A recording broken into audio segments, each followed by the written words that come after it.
लक्षद्वीप जाके 2 photos click करवा ली, 2-4 videos बनवा ली और मालदीव्स के stonks down. Most sigma male activity ever. अभी हाल ही में मोदी जी के लक्षद्वीप विजिट के फोटोज और वीडियोस काफी तेजी से वायरल हो रहे हैं। सुंदरता को शब्दों में समेटना बहुत मुश्किल है।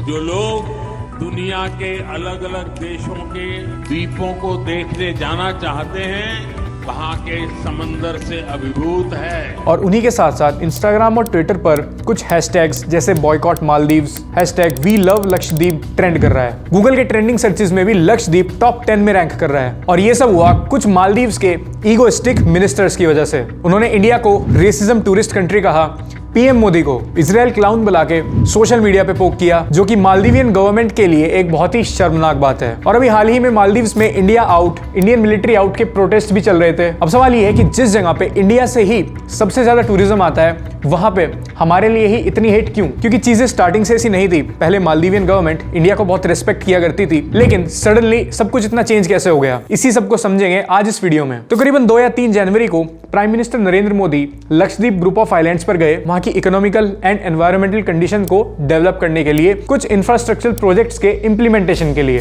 फिर पीएम मोदी ने वहां की नेचुरल ब्यूटी को अपने सोशल मीडिया पे शेयर कर दिया और उसे देखकर लोगों का भी काफी पॉजिटिव रिस्पॉन्स था। तो यहाँ पे मालदीवियन गवर्नमेंट को लगा कि लक्षद्वीप मालदीव्स का एक कॉम्पिटिटर बन सकता है और मालदीव्स की बेस्ट नेचुरल टूरिज्म हब की जगह अब लक्षद्वीप ले लेगा। उसी दौरान मरियम शूना, जो कि मालदीव्स गवर्नमेंट की deputy minister eight Maldives ministry of youth empowerment, information and art हैं, उन्होंने अपने ट्विटर पे ये ट्वीट किया। एंड कुछ और भी मालदीव्स के गवर्नमेंट ऑफिशियल्स का ये कहना है कि ओपन ग्राउंड और बीचेस पे टॉयलेट करना हमारा कल्चर है और हम इस कल्चर को वेस्टर्न कंट्रीज में भी पास ऑन कर रहे हैं। मालदीव्स की जगह लक्षद्वीप को एक टूरिज्म स्पॉट बनाना इंडियंस के लिए एक बहुत बड़ा चैलेंज होगा, क्योंकि वो क्लीनलीनेस को मेंटेन नहीं कर पाएंगे।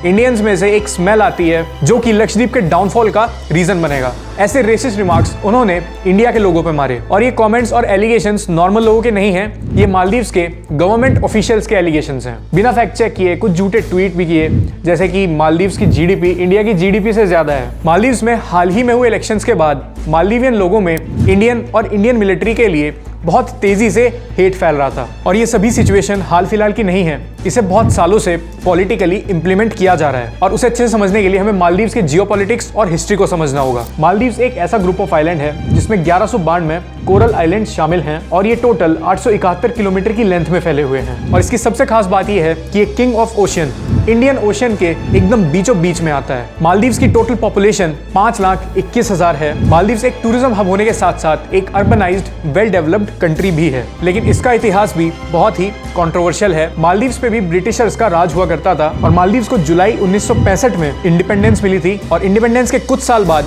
मालदीव्स के एक बहुत रिच बिजनेसमैन अब्दुल्ला लुत्फी ये पूरे मालदीव्स को अपने कंट्रोल में लाना चाहता था और दूसरे कंट्रीज की मिलिट्री की हेल्प से इसने मालदीव्स पर बहुत सारे अटैक्स भी करवाए। Of the armed attack on Malé on the 3rd of November and the reports of death and injury.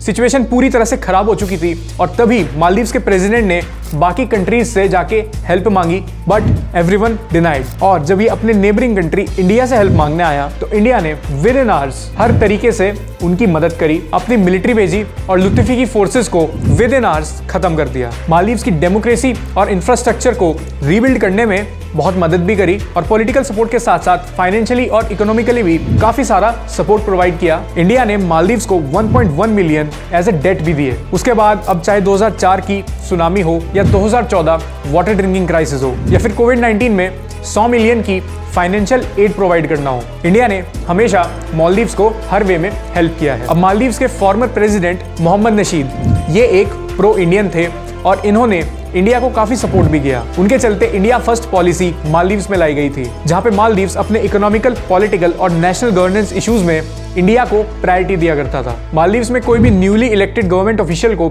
सबसे पहले इंडिया विजिट करना होता था। फॉर्मर प्रेसिडेंट ने इंडियन मिलिट्री से काफी हेल्प भी ली थी मालदीव्स में मिलिट्री बेसिस बनाने में, ताकि वो इंडियन ओशन में चाइनीज सर्विलेंस से बच सकें या किसी भी तरीके की वॉर सिचुएशन के लिए रेडी रह सकें। लेकिन उस वक्त पे मालदीव्स में जो अपोजिशन पार्टी थी उसने इस चीज का लोगों में एक गलत परसेप्शन क्रिएट किया। वो बताने लगे कि मालदीवियन गवर्नमेंट अपने लोगों की प्राइवेसी ब्रीच कर रही है उनकी सिक्योरिटी को रिस्क पे रख रही है और इसी तरीके से लोगों को गलत इन्फ्लुएंस करते हुए वो पार्टी फाइनली कुछ सालों बाद पावर में आ गई और नए प्रेसिडेंट बने अब्दुल्ला यमीन। ये वही आदमी है जो India out, Indian military out इस रैली में सबसे आगे ये नारे लगा रहा था। और देखा जाए तो ये प्रो चाइना है, मतलब कहीं ना कहीं ये चाइनीज गवर्नमेंट को ही सपोर्ट करते हैं और इन्होंने चाइना के साथ मिलकर इंडियन ओशन में एक सर्वेलेंस एग्रीमेंट भी साइन किया है। इसके बदले में चाइना ने मालदीव्स के कुछ आइलैंड्स को लीज पे लेकर उनसे एक डेट कॉन्ट्रैक्ट साइन करवा लिया। फिर लोगों को रियलाइज हुआ कि इस गवर्नमेंट की रूलिंग के अंडर मालदीव्स का डाउनफॉल आ सकता है और नेक्स्ट इलेक्शन में लोगों ने इस पार्टी को चूज नहीं किया। उन्होंने पहले वाली रूलिंग पार्टी को वोट देके जिता दिया। लेकिन अब तक वहां के लोगों में इतनी आग लग चुकी थी कि उन्हें भड़काना बहुत ज्यादा आसान था और वैसा ही हुआ भी।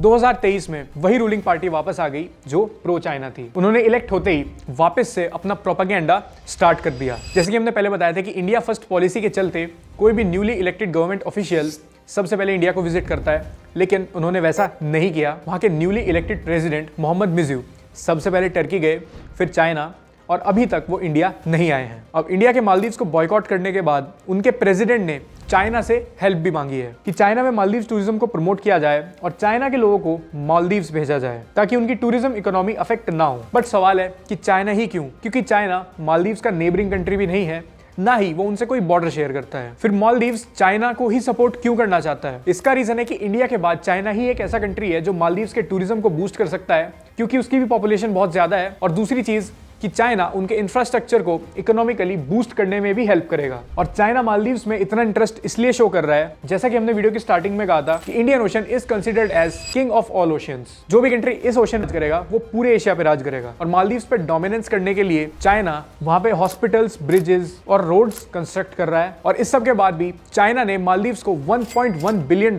का लोन दिया है, जो कि पूरे मालदीव्स की जीडीपी का 1/4 है। अब back to Indian Ocean and its importance. अब वहां पे SLOC है, यानी सी लाइंस ऑफ कम्युनिकेशन, और मालदीव्स इंडियन ओशन के सेंटर में आता है, इसीलिए मेजॉरिटी रूट्स वहीं से पास होते हैं। तो वहां पे मिलिट्री बेस सेटअप करके वॉर सिचुएशन में ट्रेड और इंपॉर्टेंट गुड्स एंड मिनरल्स के सप्लाई को इजीली कट ऑफ किया जा सकता है, क्योंकि चाइना के 85% एनर्जी इंपोर्ट्स और 60% वर्ल्ड ऑयल ट्रेड उसी रूट से होता है। इसीलिए चाइना मालदीव्स पे इतना ज्यादा ध्यान दे रहा है। अब खैर, इस पूरी कंट्रोवर्सी के बाद Lakshadweep is trending on internet. अब देखा जाए तो लक्षद्वीप और मालदीव्स इतनी ज्यादा दूरी पे भी नहीं है, तो ज्योग्राफिकली वहां पे ज्यादा चेंजेस देखने के लिए नहीं मिलते, बल्कि लक्षद्वीप ज्यादा सुंदर है क्योंकि अभी वो अनएक्सप्लोर्ड है और वहां पे मैन मेड चीजें कम हैं, नेचुरल ब्यूटी ज्यादा है कंपैरेटिवली टू मालदीव्स। और कुछ रिसर्चर्स का तो ये भी मानना है कि मालदीव्स में दिन ब दिन क्लाइमेट चेंज बहुत तेजी से हो रहा है, जिसके चलते हुए